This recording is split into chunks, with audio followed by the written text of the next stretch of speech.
So it's been 9 months now since I first got my hands on the Samsung Galaxy Z Fold 3, Samsung's foldable smartphone tablet combo. In this video, I want to share with you some of the new experiences I've had with this foldable device after 9 months of personal use, and share some insight on whether or not I can recommend this revolutionary device to those of you watching this video. Let's get started. Starting with price. At the time of this video, the Z Fold 3, which packs 256 gigabytes or 512 gigabytes of storage and 12 gigabytes of RAM, has recently seen fairly more acceptable pricing depending on where you look. Secondhand websites like Swappa show recent sales of new or mint condition Fold 3s selling for around $1,000. Amazon has renewed options for around $1,000 if you're feeling lucky. And while Samsung usually keeps retail pricing intact over time, they always seem to have some sort of offer or incentive to try and sway you from the aforementioned options. So I'll leave some links down in the description and first pinned comment so you can check out the latest pricing and deals whenever you may be watching this video. But no matter when you happen to be watching this video, the fact remains that this Fold 3 has been one of the most interesting devices I have ever used, and I'm still surprised to this day how well it has molded into my day-to-day life. Because if you've watched my previous Fold 3 videos, then you'll know that it took around a month or two for me to simply get used to the feeling of what is closer to a battery bank in terms of size and weight, opposed to your stereotypical smartphone slab when it comes to this tablet that folds over itself. But now, at this point, it honestly feels weird for me to go back and use conventionally sized smartphones, because after 9 months of daily usage with this Fold, the biggest takeaway for me is how much I enjoy having a good one-handed smartphone experience on the outer display despite its unconventional aspect ratio, in addition to being able to open up and enjoy a 7.6-inch tablet whenever and wherever with either one hand or two hands depending on what you're doing. It's one of those things that is difficult to convey through a YouTube video, but the Fold in its folded state feels like a TV remote in a way, except it is way more functional than you would ever imagine. The 6.2-inch 120Hz AMOLED display has certainly served me well over the past 9 months, and I personally can't find a lot to fault it for, given that anything that is not enjoyable to do on this outer display can be done on that inner display that is always an unfold away. I have a feeling that future versions of this phone will have a wider outer screen to be able to complement people's wishes for a more conventional aspect ratio, but as I mentioned earlier, I have come to appreciate and prefer this narrow style of screen given its ease of use for one-handed tasks and quickly and easily doing things in scenarios where the tablet portion of the device isn't always needed. And in those times you do want or need a tablet, which I can assure you will be a lot of the time, is something you will immediately notice and appreciate, so much to the point where this device for me quickly became my primary device. And when I say primary device, that means it is my primary phone, my primary tablet, and if I have some accessories handy, it even keeps me away from my laptop more times than not. The tablet experience on the Fold 3 is really unmatched by anything else on the market, at least here in the US, aside from the previous generation Fold 2, of course, but there are some considerable improvements made to this Fold 3 over that Fold 2, which I explained in detail in my previous videos, so feel free to check those out after this video. But finding the words to describe this high-resolution 7.6-inch 120Hz AMOLED foldable display is again very hard to do in a video, but I'll try my best. For me personally, the screen is almost too good in that it is so inviting every time you open it up, to the point that you will spend more time on your phone than you originally intended to, because it really is that captivating. If you consume any kind of media or content, which is likely if you have stumbled upon this video, then this device is made for you. Watching YouTube videos never disappoints, as the 2208 by 1768 resolution allows you to watch videos at the 4K 60 setting, despite really being a step above 1440p, and more importantly, whatever you watch is a lot more immersive. Personally, I watch a lot of professional disc golf coverage, which can sometimes require a keen eye to see where the disc is heading when watching on conventional smartphones, but the Fold 3 allows me to comfortably watch the same coverage wherever I happen to be. Another nice quirk is that you can view 2 columns of videos at a time on the homepage, which is really helpful for finding the content you you want to watch later, and this added screen real estate here goes way further than just watching some YouTube videos. If you are at all into gaming, this is hands down the best mobile gaming device money can buy today. Whether you intend to use the optional S Pen stylus to easily tap tiny parts of the screen, or connect a Bluetooth controller to handle some more intensive gaming needs, this again easily demonstrates the amount of versatility a device like this can provide. You can even connect a mouse and keyboard to this tablet, and before you know it, you essentially have a computer folded up in your pocket. Now, at this point in the video, I could most certainly venture down the Fold 3 accessories rabbit hole, but I'll briefly mention here that the possibilities are literally endless with this phone, and after playing around with countless use cases over the past 9 months, my final take on it is that the Fold 3 has the ability to adapt to your life however you need it to, whenever you need it to.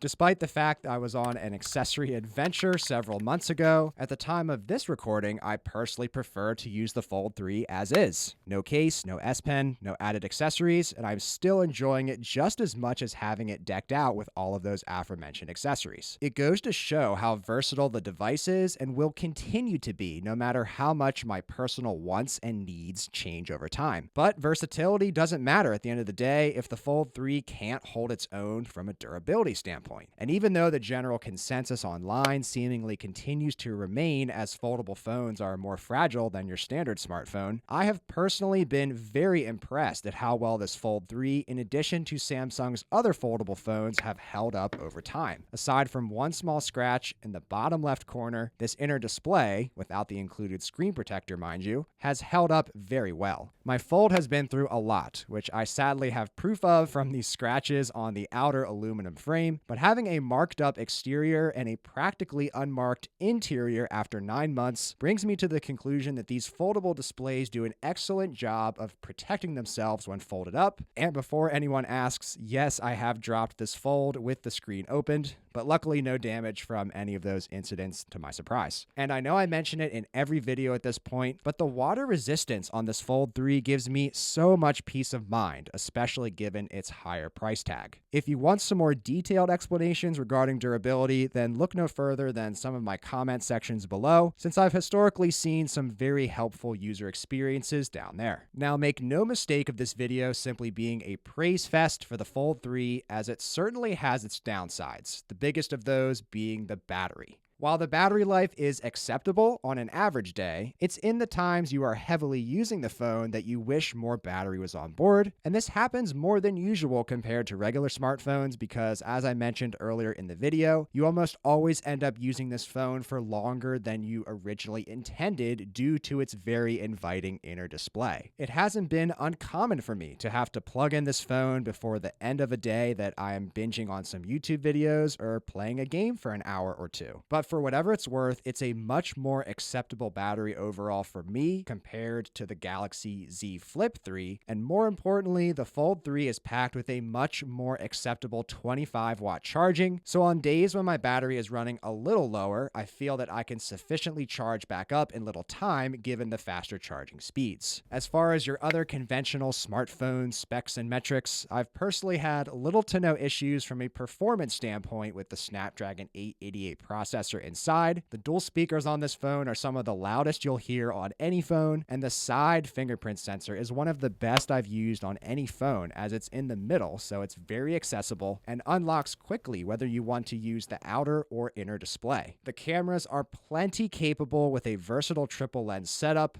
although I find myself not using the cameras on this Fold as much as other phones, given its larger and bulkier nature. So, with all of that considered, can I recommend the Galaxy Z Fold 3? While I think the reality for most people is that this device is out of their price range no matter what it's capable of doing, I think Samsung managed to make a device that is nearly perfect for someone who is a very heavy smartphone user like myself. I personally use my phone for the majority of things I do on a daily basis, and therefore the Fold 3 has fit perfectly into my life and really enhanced a lot of the little things I use my phone for every day. It's almost an injustice to be calling this a phone, as it is really a folding tablet with a secondary outer display that takes care of your phone, tablet, and some computing needs all in one. I rarely need to go and grab another device for whatever it is I want to do, and there's something to be said there from a value perspective. I've always thought to myself that when phones like this hit the $1,000 price point, a lot more people will be opened up to the idea of trying one. But either way, I hope you enjoyed this video, and I appreciate you taking the time to hear my experiences with the Fold 3 after 9 months of daily use. Thanks so much for watching.